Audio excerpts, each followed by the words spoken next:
Scene 1, Take 1, Roll 1, Action. Okay, ma'am. Start na po kayo mag-share ng experience po ninyo. Kakatapos lang ng klase namin noon. Uwian na namin. Nagpaalam ako sa mga kaibigan ko at umalis na ako mag-isa. Lumayan ako para sana tignan kung andun pa sila. Pero hindi eh. Iba yung nakita ko. Maitim siya eh. Malabo yung mukha niya. Pero nakikita ko yung mga mata niya na nakatingin sa akin. Kitang-kita ko yung mata niya na nakatingin sa direksyon ko.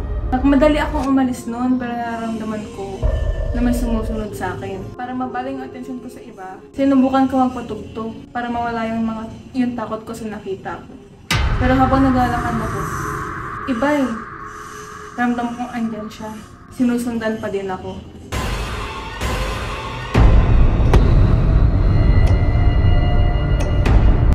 After nun, matagal na ulit siyang hindi nagparamdam sa akin. Pero may isang pagkakataon na habang training kami para sa sports fest sa school.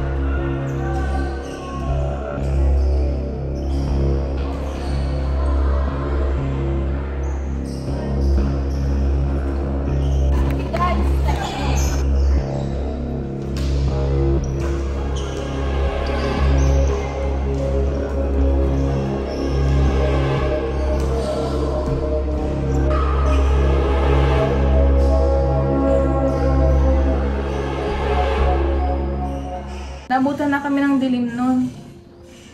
Pero habang nagpapahinga kami, napatingin ako sa bintana sa isang room. At ayun, nakita ko ulit siya. Kumakaway sa akin. Tapos after po nun, ma'am, ano po yung nangyari?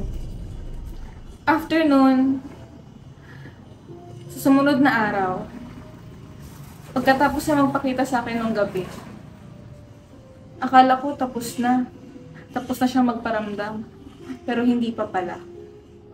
Habang nagkaklase kami, nagparamdam ulit siya. Pero this time, hindi lang ako ang nakarinig. Okay class, so today, we'll be talking about film. For you guys, what is film?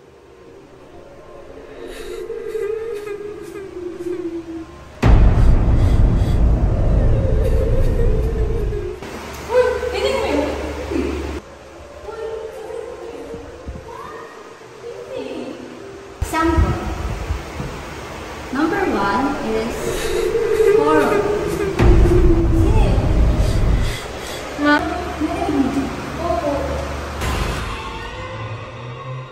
Ano pa po yung mga na-experience niyo sa school mo?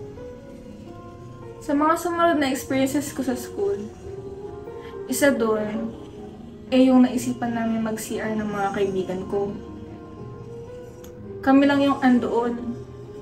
Sigurado ako dahil wala kaming ibang nakitang taong pumasok.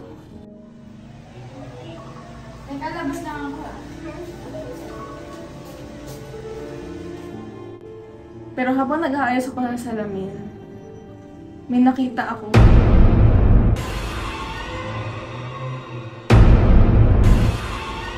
May nakita ako mga paa sa isang cubicle.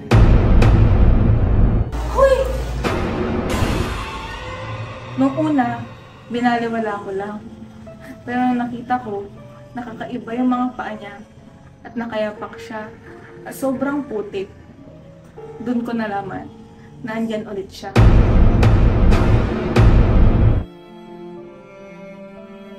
Tapos po, ma'am, after nun, Sa araw na rin na yun, pinatawag ako ng prof ko sa office para utusan ako na ipa-photocopy yung hands out namin.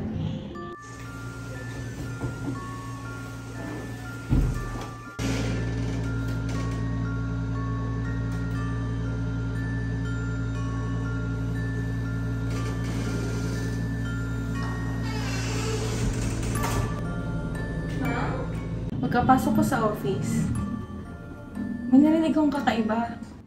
Parang umiiyak, parang humihikbi.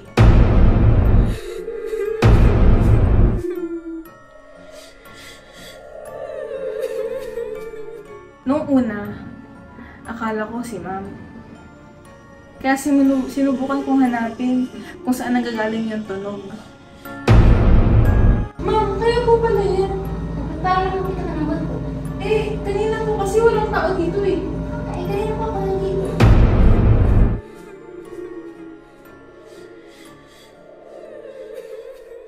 Sa lahat po ng kwento nyo, ano po yung pinaka-memorable po sa inyo? Ang hindi ko makakalimutan sa lahat ng mga nangyari sa akin at ang dahilan kung bakit nag-open ang third eye ko ay bakasyon noon. Nasa kwarto ako. Nakagawian ko na magmuni-muni sa bintana para magpahangin, para maglibang. Pero napansin ko na yung isang malaking puno doon, wala na, pinutol na. Kinahaponan ng araw na yun, may napansin ako nakatayo sa bintana kung saan pinutol yung puno. Nung una, akala ko si Kuya.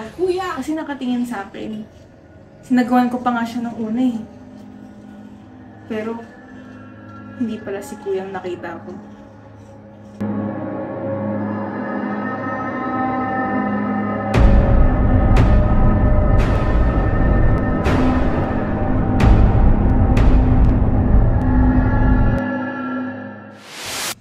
Okay ma'am, pack up na po tayo. Thank you po.